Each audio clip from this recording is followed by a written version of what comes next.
Precioso Jesus, aos teus pés aqui estou, que eu poderia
E estamos aqui para a nossa quarta e última aula de Geografia Bíblica. Como você viu, hoje nós vamos trabalhar com o Novo Testamento, vendo aí os Evangelhos e Atos. Vamos lembrar que, como eu disse, tudo tem geografia, mesmo nas epístolas também. Mas como Atos ele é o fundo histórico ali das epístolas, nós vamos trabalhar a geografia ali de Atos dos Apóstolos.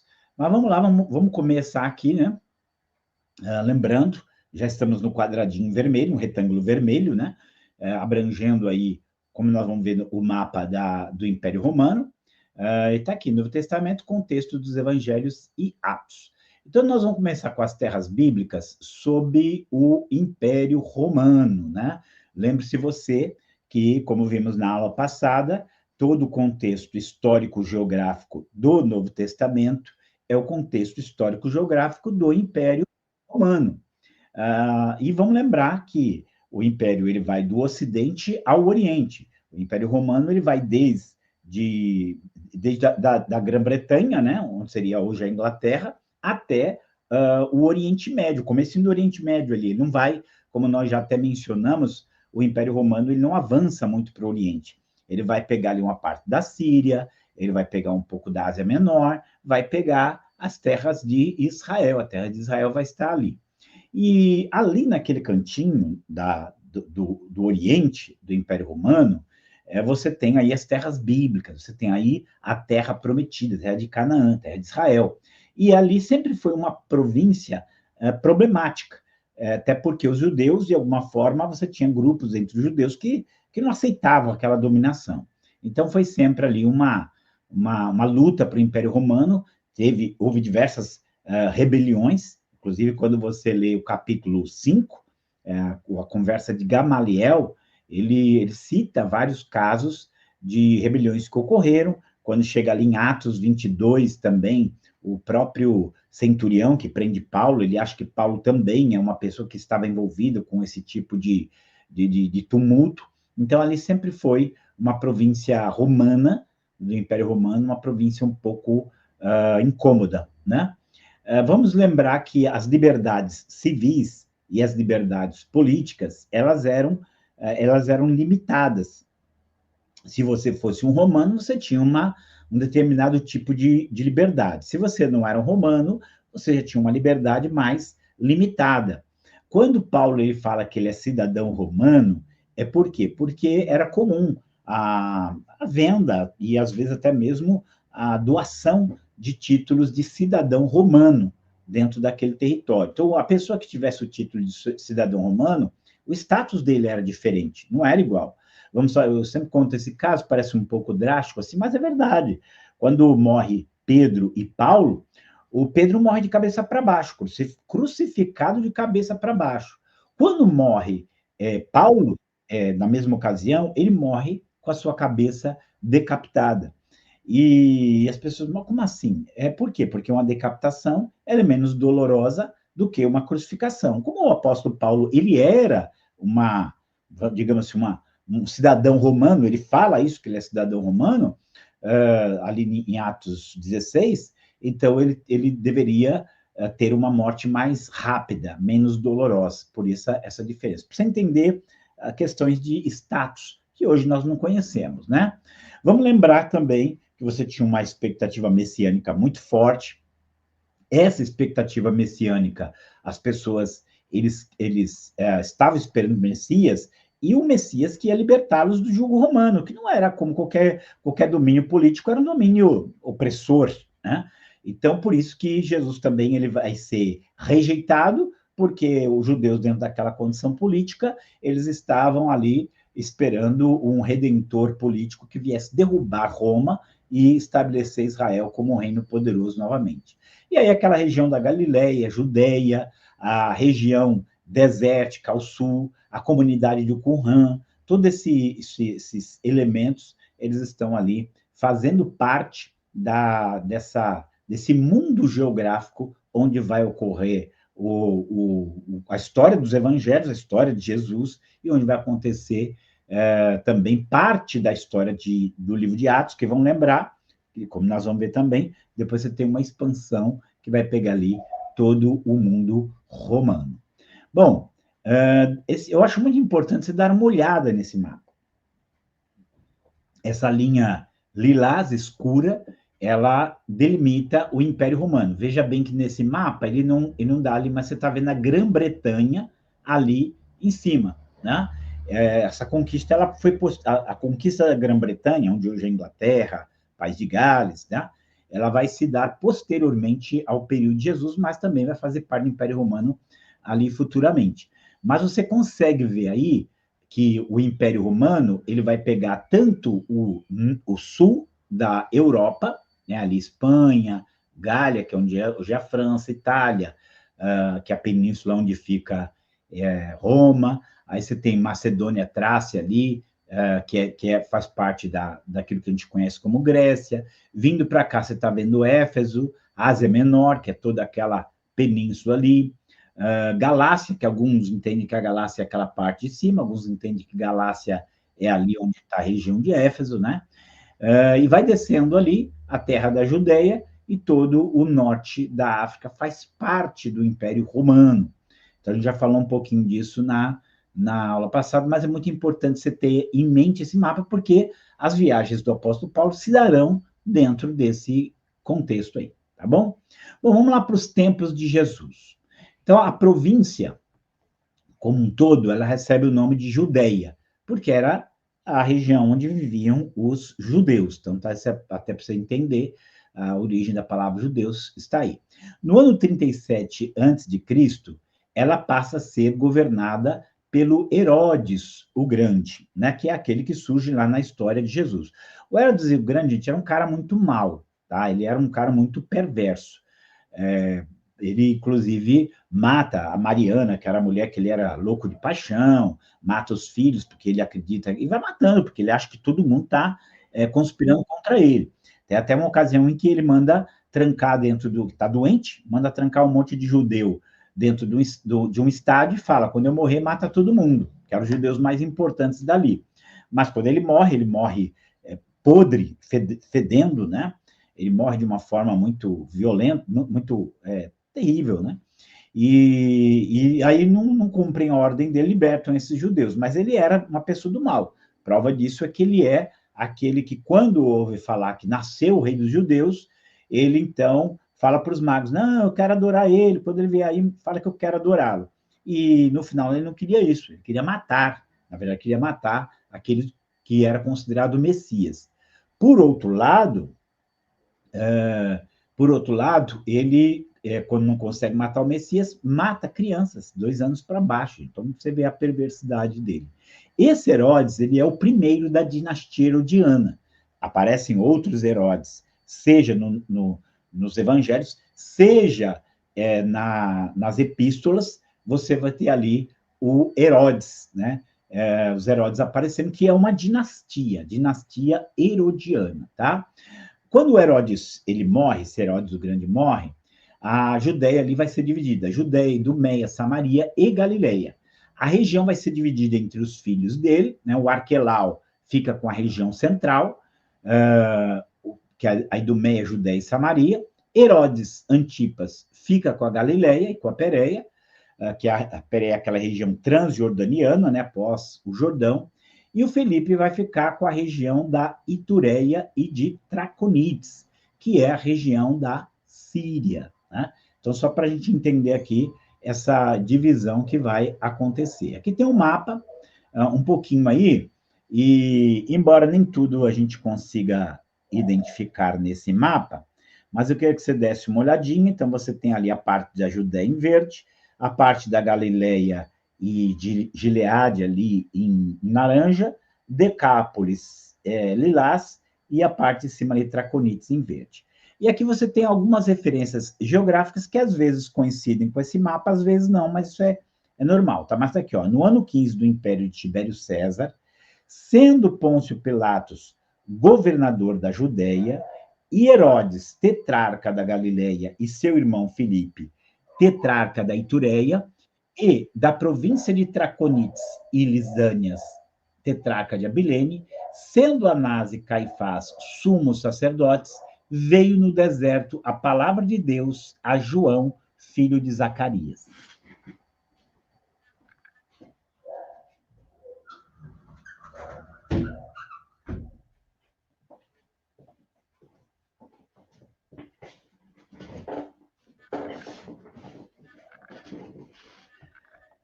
Me perdoe aqui que eu tive que fazer uma coisa aqui por causa de barulho para não atrapalhar a aula, tá? Mas vamos lá. Eu só quero que você entenda que aquilo que eu tenho falado até aqui, a geografia ela serve para mostrar que nós estamos lidando com pessoas reais, em tempos reais e lugares reais. Então, isso é muito importante. Então, você vê assim que há uma identificação de certos lugares com certos governantes em um certo período de tempo. Isso tudo é essencial para a gente conhecer a historicidade das escrituras. E aí falar um pouquinho sobre os Herodes. Os Herodes, gente, eles eram idumeus. Quem eram os idumeus? Idumeus eram os descendentes de Esaú. Lembra que é chamado de Edom. Então, edomitas e idumeus se referem ao mesmo povo que são os descendentes de Esaú. Qual a identificação deles agora aqui com Israel? Os idumeus ou edomitas, no período dos Macabeus, eles foram convertidos ao judaísmo. Então, eles conheciam a Bíblia, conheciam os profetas. Então, veja só, quando o Herodes, o Herodes o Grande ouve que nasceu o Messias, ele está bem ambientado com a questão, com as questões judaicas. Quando o filho dele, né, o Herodes Antipas, é repreendido por João Batista, você não pode possuir a mulher do seu irmão, isso aqui também é uma coisa muito clara para ele, porque ele conhece a lei judaica. Ou quando Paulo, já no final do livro de Atos, ele fala para o Herodes Agripa, crês tu nos profetas, ó rei Agripas, bem sei eu que tu crês, quando ele fala isso, é porque ele está falando para um povo que foi dominado pelos judeus, macabeus, e que, nesse domínio dos judeus macabeus, eles aprendem, eles se convertem ao judaísmo, então eles conhecem as coisas a respeito da lei judaica. Então aqui são os Herodes. Quando os romanos dominam ali, no ano 63 a.C., o que acontece? Quem domina ali é a dinastia dos Macabeus, que era chamada na época a dinastia Asmoneana. Mas o Herodes consegue fazer um acordo com os romanos, e os romanos, então, o colocam ali para dominar a Judeia. Então, o Herodes fica dominando ali com toda a sua perversidade. Agora, o Herodes também tinha uma coisa, ele era um estadista, ele era um homem de Estado.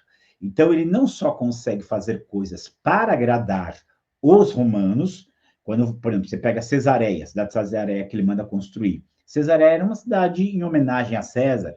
Tiberíades era uma cidade em honra ao imperador Tibério. Então, ele sabia ali agradar os romanos, né?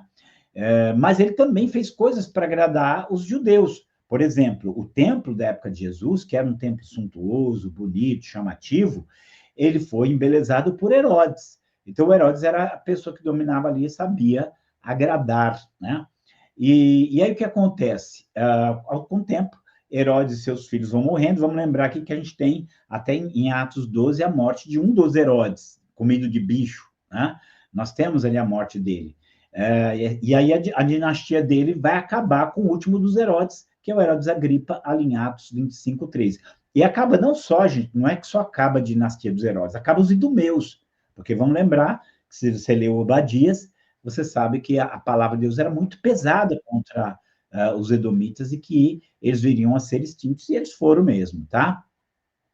Aí em 6 depois de Cristo, o Arquelau vai ser exilado em Roma. O Arquelau, gente, é o que reina na Judéia, como nós vimos no lugar do Herodes, o pai dele, Herodes o Grande. O Arquelau também era ruim.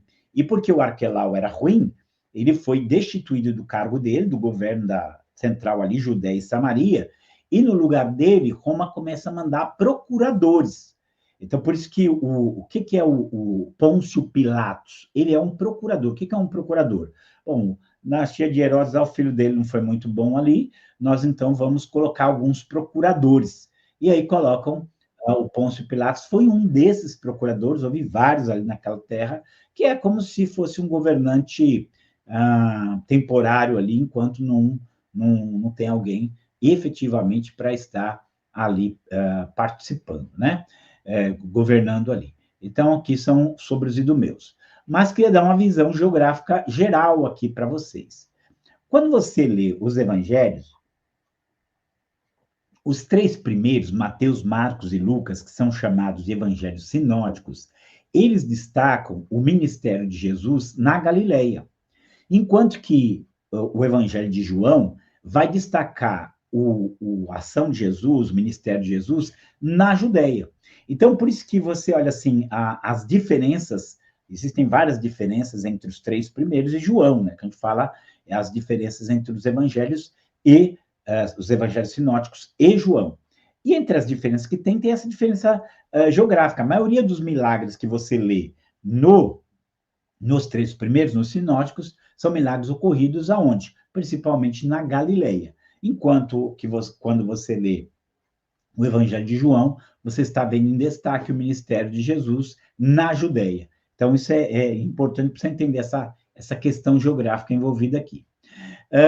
Jesus, na maior parte do seu tempo, ele permanece restrito nessas terras, Galileia, Samaria e Judéia. Mas, em alguma ocasião, ele vai se retirar. Lembra daquela ocasião em que ele vai para a região da Ciro-Fenícia, que é quando tem aquela mulher que fica, tem uma filha doente, filha endemoniada, ela fica ali, Senhor, tem misericórdia da minha filha que está acamada. Então, esse é um momento, é o único momento em que Jesus sai dessas terras aí, conhecido como Judéia, e vai para a região da Síria, da região da Fenícia. Em outra ocasião também, nós vamos ver Jesus indo para a região da Pérea, tá? Quando fala assim, ele foi para o outro lado do Jordão. Você lembra assim, a gente já viu um pouquinho disso, que o Jordão é um divisor de águas. Para o oeste, para o que seria assim, você olhando o mapa para a sua esquerda, é a região da Judéia, é a região da Galileia, de Samaria. Para a região oriental, para a região leste, você já tem ali a Pérea, você já tem a Decápolis, você já tem ali Traconites, que ainda faz parte dessa província, mas é ao lado leste do Jordão. Então, em alguma ocasião, Jesus foi para lá, mas você vê que na grande maioria, toda a ação geográfica de Jesus, ela é feita nos limites ali, Judéia, Samaria e Galileia. Ocasionalmente, ele atravessa vamos lembrar no caso dos Gadarenos, lembra do Gadareno? Passemos para o lado de lá, ele atravessa o lago e vai para atravessa o mar da Galileia, vai para o outro lado ali também, tá? E em alguma ocasião ele vai para Decápolis, que era uma confederação política ali que reunia 10 cidades. Mas na grande maioria das vezes, toda a ação de Jesus vai ser, a gente pode até dizer, geograficamente restrita. Né? Vai ser uma ação geograficamente restrita. Agora, só falando aqui um pouquinho dos territórios, esse contexto aí dos povos que você tinha lá. Então, a gente pode dizer assim, a região da Judéia era a região mais judaica. Então, ali onde viviam judeus que eles até se consideravam mais judeus do que os outros, tá? Eles se consideravam mais judeus do que os outros. Então, essa região da Judéia ali, eles consideravam mais judeus do que os outros. A região de Samaria, eles já consideravam até uma região impura. Por quê? Os samaritanos, eles eram um povo misto.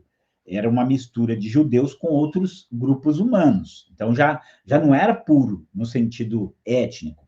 Sem falar que a crença deles, digamos assim, a religião deles não era um judaísmo legítimo, era um judaísmo misturado com outras crenças. Então, era um território, assim, quase que eles consideravam ali bem impuro, né?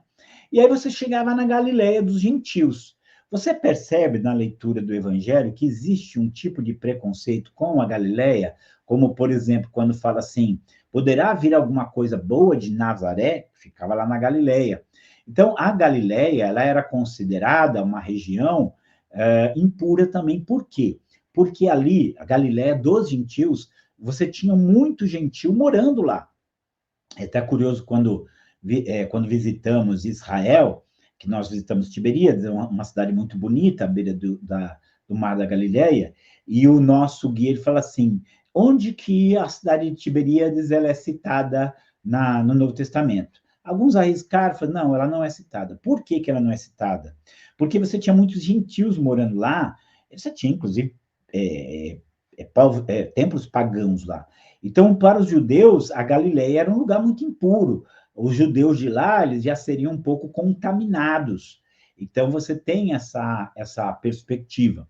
Enquanto que Samaria, você tinha uma briga religiosa, por causa dos samaritanos serem mistos, na Galileia dos gentios você já excluía completamente. Mas é curioso, gente, que se você for olhar, dos 12 apóstolos, 11 eram da Galileia. O único apóstolo que não era da Galileia era o Judas Iscariotes, e foi justamente o que traiu, né? Eu penso que até nessa escolha geográfica de Jesus, de ter a maioria dos apóstolos dele de uma região rejeitada, era uma maneira de Deus mostrar, olha, eles podem ser rejeitados pelas pessoas, mas não por mim, né? Então, até nisso, Deus escolheu as coisas loucas deste mundo para confundir as sábias. E o judeu ali da região de Jerusalém, da região do Templo, da Judéia, eles se achavam a última bolacha do pacote, se achavam melhor do que todos eles. Mas, lembrando aqui que todo o contexto deles é um contexto opressor. Lembra quando Jesus fala assim, se mandar levar uma milha, leva duas? Por quê? Porque isso às vezes acontecia. O romano chegava lá, mandava um judeu carregar para ele o peso. E ele tinha que carregar. Então, eles viviam ali sobre esse domínio. E aí você tinha toda uma, digamos assim, ali uma coisa fervilhante de possibilidade de rebelião. Você tinha ali os zelotes. Os zelotes funcionava tipo um partido radical, chamados zelotes, cananitas, sicários, que eles faziam diversos atentados terroristas contra os romanos e que eles sonhavam em fazer uma rebelião, e eles vão fazer isso ali no ano 66 a 70, depois de Cristo, eles vão fazer uma rebelião para tentar destronar, derrubar o Império Romano. Tá? Junto com os zelotes, que são mais um grupo, mais do que político, né? Um grupo revolucionário que tinha lá. Você tinha os saduceus e fariseus, que eram grupos religiosos dali. Os fariseus eram talvez os mais ortodoxos, os que tinham uma doutrina mais correta, e os saduceus não, já rejeitavam boa parte da revelação, porque só aceitavam a lei como palavra de Deus, o restante dos outros livros do Antigo Testamento eles não aceitavam, não acreditavam em ressurreição, não acreditavam em anjo, demônio, alma, nada disso, eram racionalistas da época. Você tinha os herodianos, que era um pessoal que apoiava Herodes, que é aquele pessoal que lá no capítulo 22 de Mateus, Jesus fala para eles, né, dá a César o que é de César e a Deus o que é de Deus. E havia um grupo lá no deserto da Judéia, que foi muito importante na história recente, que era os essênios, que tinha uma comunidade chamada Comunidade Qumran, lá no deserto de Israel, onde foram achados os rolos do Mar Morto com tesouro precioso. A principal descoberta arqueológica do século XX, sem dúvida, foram os manuscritos do Mar Morto, onde tinha quase todos os livros do Antigo Testamento lá, com exceção de Esther, guardados e conservados. Então, lá por volta do ano 100, eles guardam, escondem, lacram esses livros em potes e foram descobertos agora em 1947. Mas para a gente pegar esse contexto humano que estava aqui. Bom, a gente tem que falar um pouquinho de Jerusalém e o templo, né? Como eu disse para vocês, o templo foi embelezado por Herodes, né? Herodes o Grande, porque queria mesmo agradar os judeus, era a intenção de agradar os judeus. Então, lembra vocês que ali em Mateus 24, Mateus ele não destaca tanto isso, mas Marcos 13 ele destaca, né, que os discípulos começam a mostrar o templo para Jesus e destacar a beleza do templo. Começa a destacar a beleza do templo. E porque ele era belo. Mas só para vocês verem assim as dificuldades, porque os judeus eram radicais em algumas coisas. E quando Herodes o Grande ele constrói o templo, uma das coisas que ele coloca na parte frontal assim do templo, na parte da frente que ele coloca uma águia, a figura de uma águia. Bem no templo, você olhava assim, aí tem a parte assim, né? logo ali tinha uma águia. Só que, vamos lembrar, a palavra para os judeus, né? Não fará para ti imagem de escultura de nenhuma criatura que há em cima dos céus, nem na terra, nem nas águas embaixo da terra. Então, eles levavam isso a sério.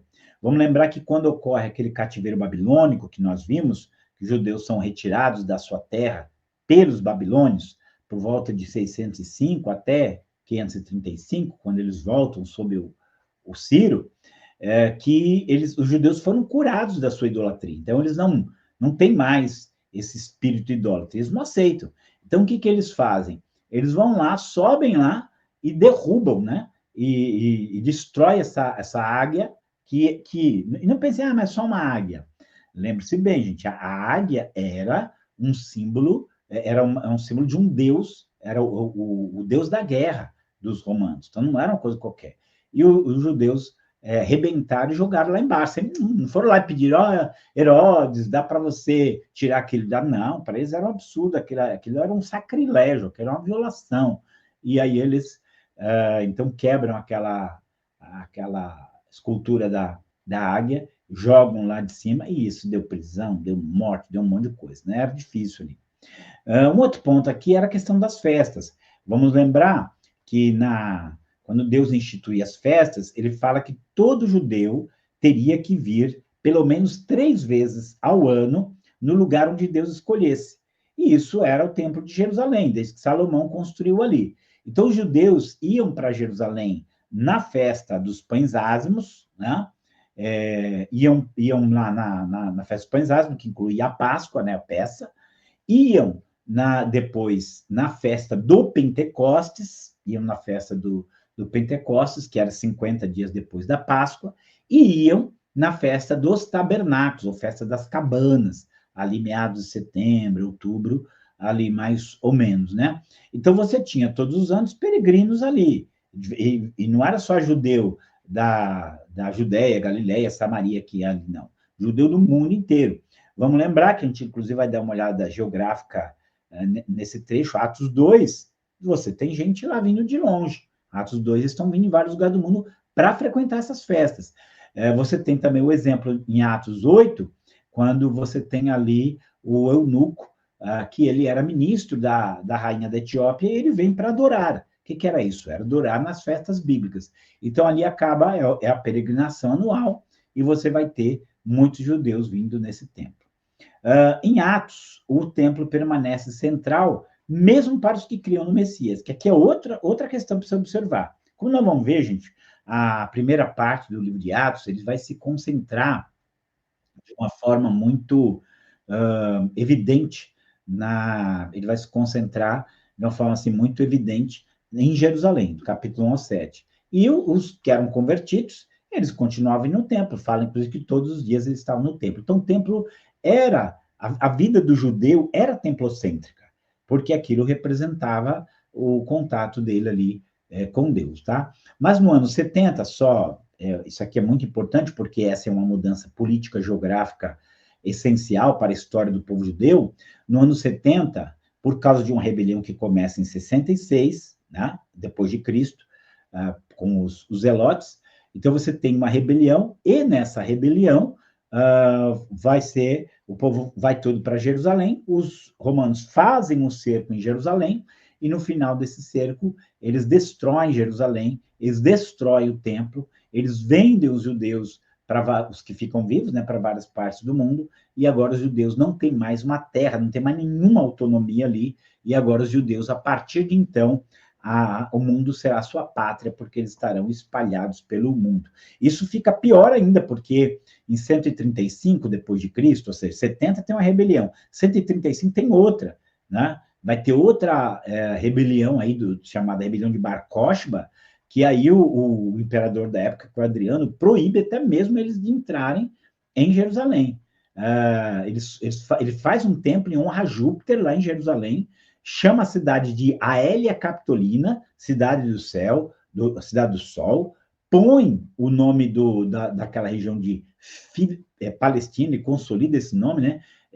Filistina, terra dos filisteus, e a partir daí há uma desconexão dos judeus com a sua terra, que só vai ser resgatada em 1948, né?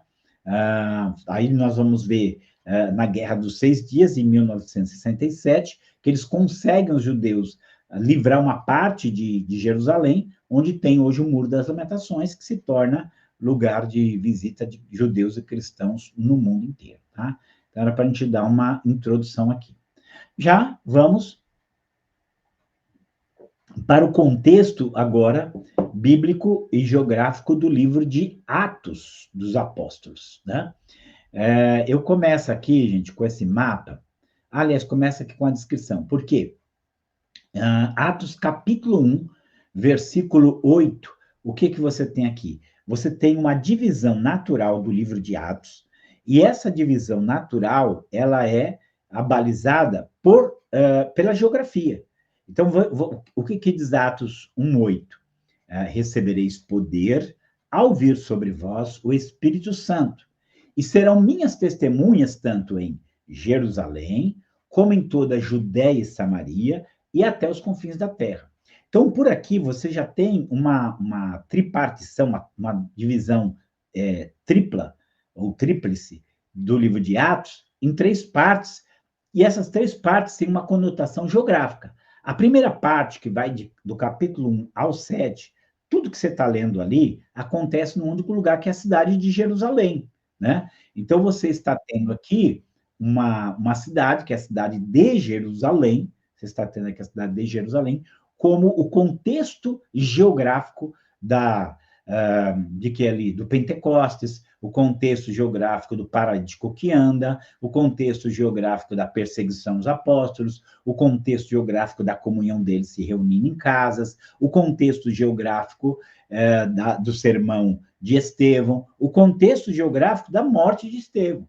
Então, do 1 ao 7, nós estamos geograficamente limitados à cidade de Jerusalém, onde tudo acontece.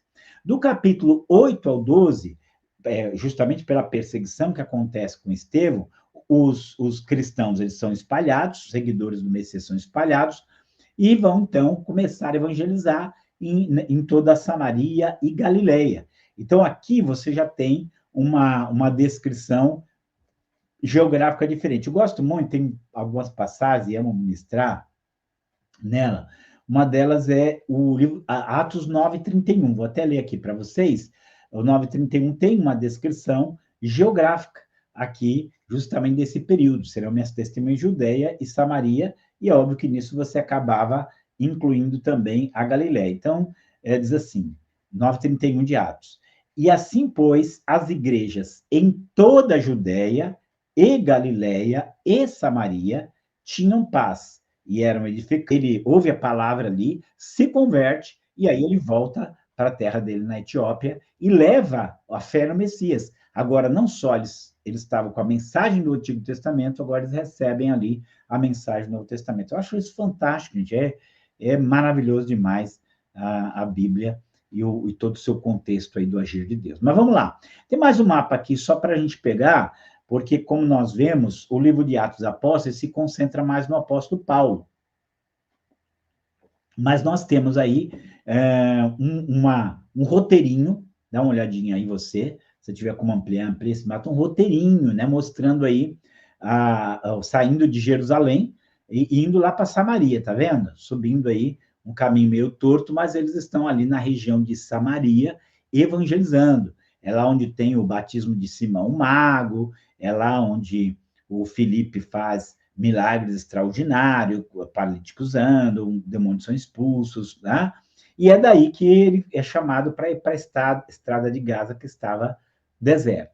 Enquanto Pedro, ele vai também sai de Jerusalém e vai agora andar pela região da Galiléia de Samaria, curar. E lá em Lida ele faz milagre, em Jope ele cura Tabita, e depois ele é chamado para, capítulo 10 de Atos, ele vai lá para Cesareia, onde estava estabelecido o centurião Cornélio, e que o Cornélio vai ser um dos primeiros gentios, pelo menos registrado aqui, que vai receber o evangelho e vai ser salvo. Então, só para a gente ver todo esse percurso, saindo de Jerusalém, indo para a Judéia e Samaria, que era o que Jesus, ele fala ali. né? Então, só para a gente pegar aqui, a gente tem até o capítulo 12 de Atos. E aí nós vamos entrar agora nas viagens do apóstolo Paulo, gente. Quero que você tenha esse panorama aqui comigo. As viagens do apóstolo Paulo são muito marcantes. Elas vão abranger desde o capítulo 13 até 28 do livro de Atos. E aí você tem 3 viagens missionárias e mais uma viagem a Roma. Nos capítulos 13 e 14, você tem a primeira viagem missionária. Do 15 é quando acontece o Concílio de Jerusalém, onde eles veem que os gentios não precisam se tornar judeus para seguir o Messias, que é um momento muito importante da história de Israel. E aí você tem o capítulo 16 a 18, a segunda viagem missionária, e da segunda metade, 18 ao 20, a terceira viagem missionária. Depois você tem Paulo preso em Jerusalém, e você tem do capítulo 27 ao 28, 27 e 28, você tem a viagem do apóstolo Paulo para Roma, levado como prisioneiro. Então, aqui eu vou rapidamente discorrer com você a partir dos mapas que nós temos, né? Então, nós temos aí alguns mapas da primeira, segunda e terceira viagem. Bom, queridos, dá uma olhadinha aí. O ponto de partida é Antioquia. Não vamos nos esquecer que Antioquia é um mover de Deus assim, bonito demais. Tem que até dar uma parada aqui para explicar sobre Antioquia. Quando você lê capítulo 11, versículo 19, lá conta a história do nascimento da igreja de Antioquia. E como acontece? Lá, inclusive, diz assim, Atos 11, 19, que aqueles que foram espalhados pela perseguição que sucedeu com a morte de Estevão, foram levando a palavra, né? Foram espalhados e foram levando a palavra, mas que pregavam o evangelho somente para quem era judeu, né? Eles não falavam com quem não era judeu. Mas alguns desses que foram espalhados, eles entram em Antioquia, e Antioquia era uma cidade, inclusive, escrita em honra ao Antíoco, construída em honra ao Antíoco Epifânio. Lembra do Antíoco Epifânio? O anticristo do Antigo Testamento, da dinastia Seleucida, né? Quando os gregos dominam ali. Então, Antioquia foi construída em honra a ele e era uma cidade grega. Era uma cidade onde ficava na Síria, né? Você tem essa cidade de Antioquia da Síria, e lá na Síria você tinha essa cidade que a maioria era grega, a maioria não era judeu. Então quando um grupo começa a pregar ali, nem eles esperavam, mas aqueles não judeus, aqueles gentios, aqueles gregos, eles se convertem e nasce uma igreja ali. E aí, quando lá em Jerusalém eles ficam sabendo, a liderança, eles mandam Barnabé ali para cuidar dos cristãos ali em Antioquia. O Barnabé vem, só que o Barnabé ele também é judeu, e ele também tem a dificuldade de lidar com quem não era judeu. O que ele faz, então? Ele conhece já Paulo, então ele vai lá em Tarso chamar Paulo para ajudar, porque Paulo foi criado também, Tarso é uma cidade gentílica, na sua maioria, então ele tem, veja só, não é só uma expansão geográfica, a gente tem aqui uma expansão cultural. Então ele chama o apóstolo Paulo, e o apóstolo Paulo, então, fica ali em Antioquia. E Antioquia é esse lugar onde, no capítulo 13, você tem ali profetas e mestres, entre eles Paulo e Barnabé, e o Espírito diz, separa para mim Barnabé e Saulo para a obra que os tenho chamado. Então eles saem, eu queria que você acompanhasse a setinha aí, e eles param ali na ilha de Chipre, né, em Salamina, e Pafos, e aí eles sobem ali para a região que é conhecida como Ásia Menor, que hoje é Turquia, tá? E aí nessa região você vê assim que ele faz um circuito, ele vai para a cidade de Perge, ele vai para a cidade de Antioquia da Psídia, onde ele faz um sermão longo, ele vai para Icônio, ele vai para Derbe, e depois ele volta pelo mesmo caminho e retorna a Antioquia e dá o seu relatório. Voltando para Antioquia, então é quando nós temos ali a reunião em Jerusalém para resolver essa questão de se os não-judeus têm que viver como judeus para poder servir ao Messias. Eles decidem que não. E aí, então, começa a segunda viagem missionária do apóstolo Paulo, que ao invés, vocês viram aqui que ele vai por mar, né? Primeiro, ele tem uma circulação muito por mar. Nessa segunda viagem missionária, já não. ele vai por terra. Mas na segunda viagem missionária acontece uma coisa curiosa, e eu queria que você seguisse meus passos aí, né? Você está vendo que ele sai ali de Antioquia, foi para Jerusalém, vai depois para Antioquia. De Antioquia, ele resolve ir por terra para visitar os lugares onde ele tinha fundado igrejas. Então, ele aproveita, passa em Tarso, tá vendo ali? Sai de Antioquia para Tarso, que é a cidade dele, visita a família. Aí vai para Perge, Derbe, Listra, Antioquia da Psídia, Icônio, que eram lugares que ele tinha já plantado igreja, então ele está fortalecendo essas igrejas. Quando ele chega, só que ele quer ir para outros lugares. Eu acho muito linda essa parte de Atos 16. Gente, eu acho que, ó, preste atenção que geograficamente isso aqui é arrasador.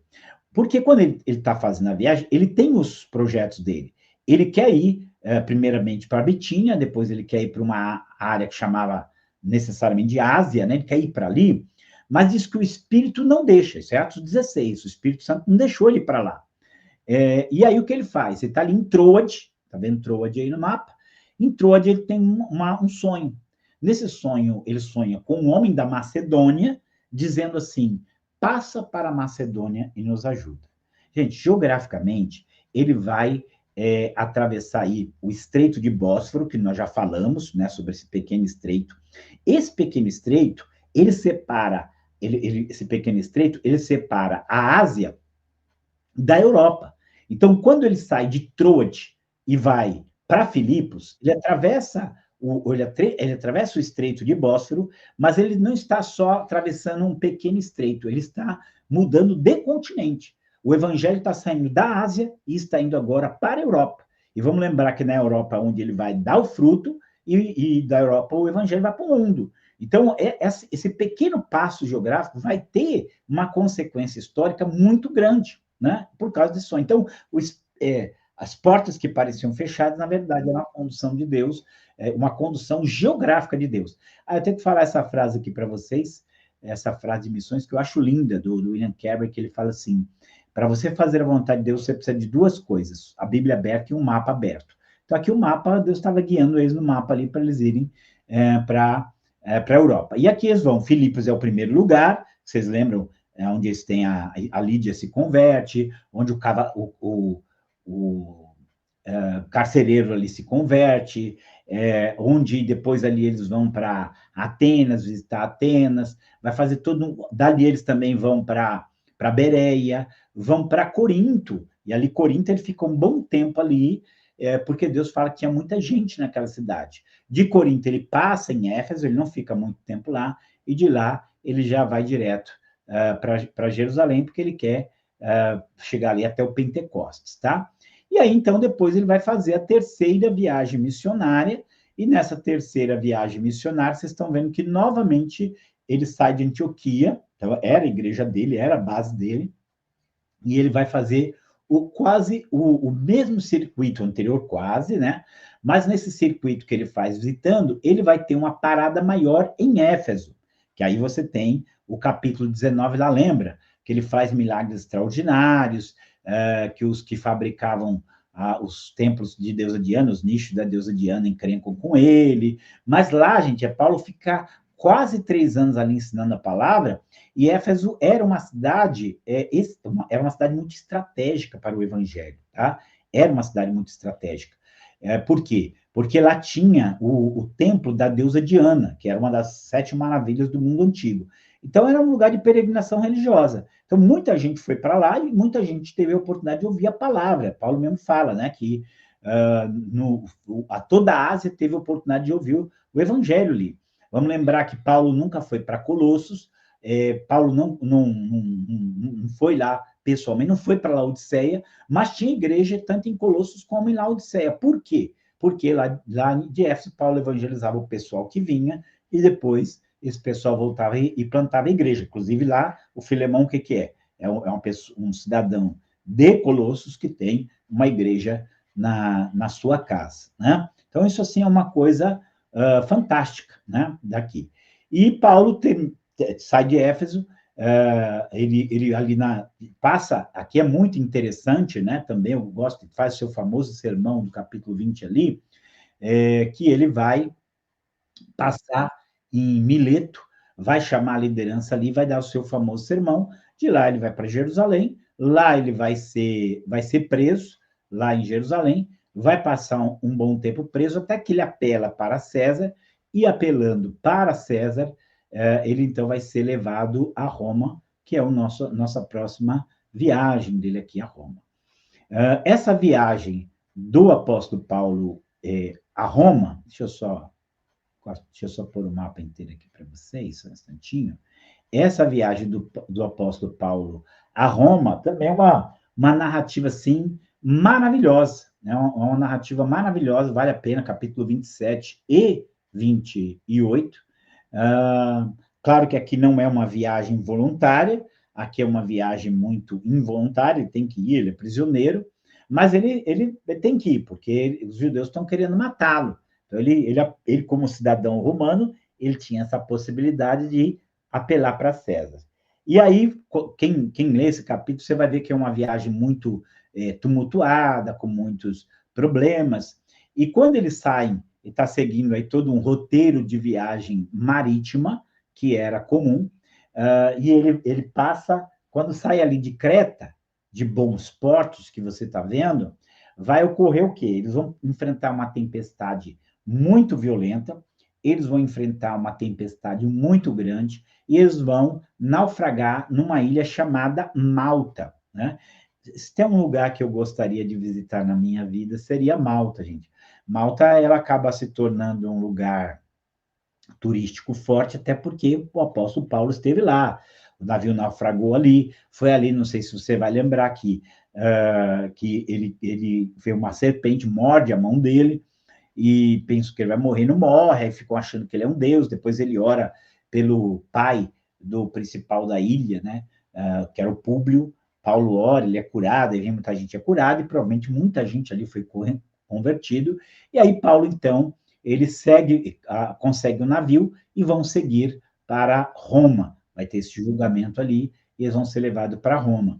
E Paulo ali em Roma, é quando termina o livro de Atos, né, ele permanece ali morando numa casa que ele mesmo alugou, e o livro de Atos ele vai terminar abruptamente, né? Ele termina assim, sem dar mais detalhes, mas é do término.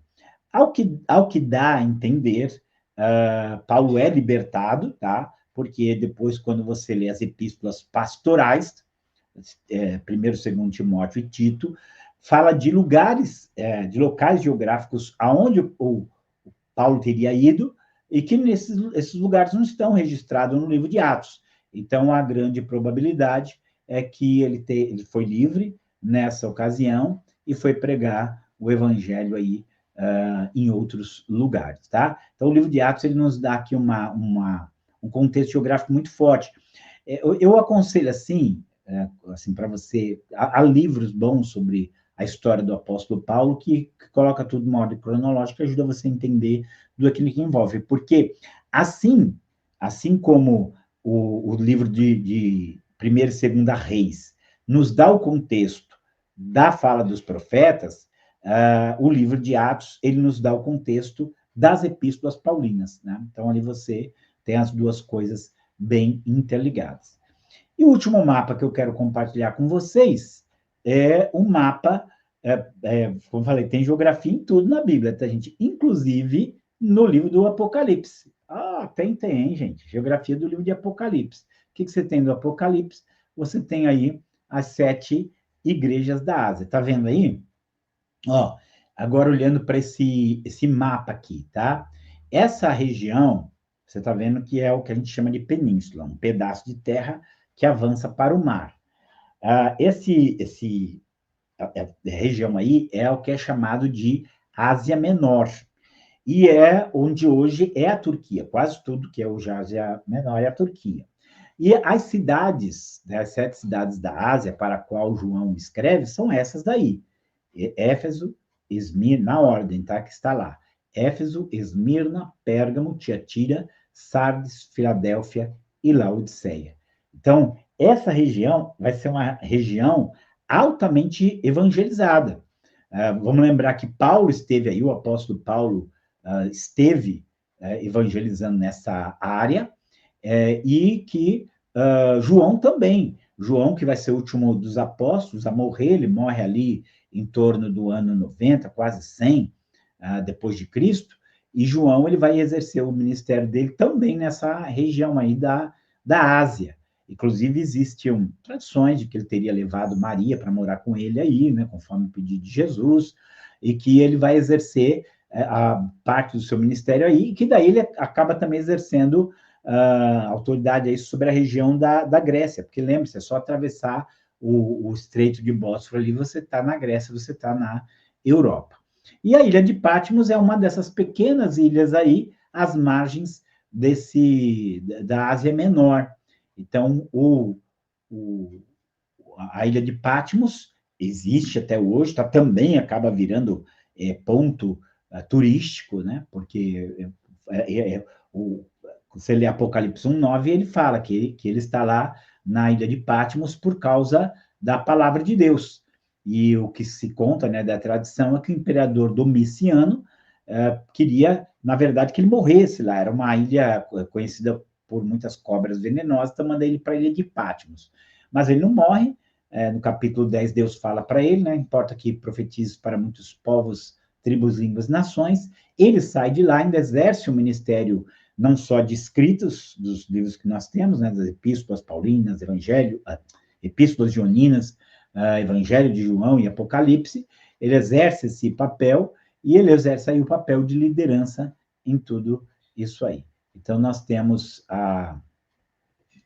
ainda, até no último livro da Bíblia, referências geográficas, tá?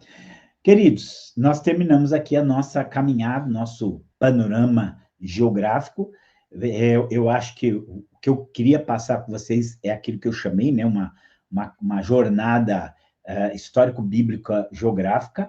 Por quê? Porque nós saímos lá do Gênesis, chegamos até Apocalipse e constatamos que toda a Bíblia ela é fundamentada em coisas concretas. E entre as coisas concretas, nós temos aí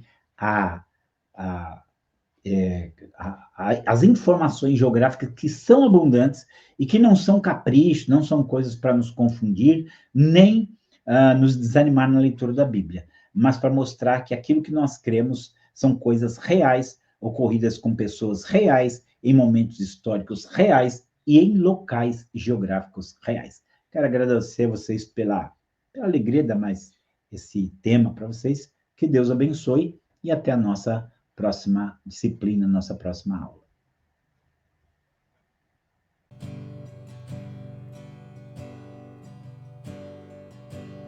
Precioso Jesus.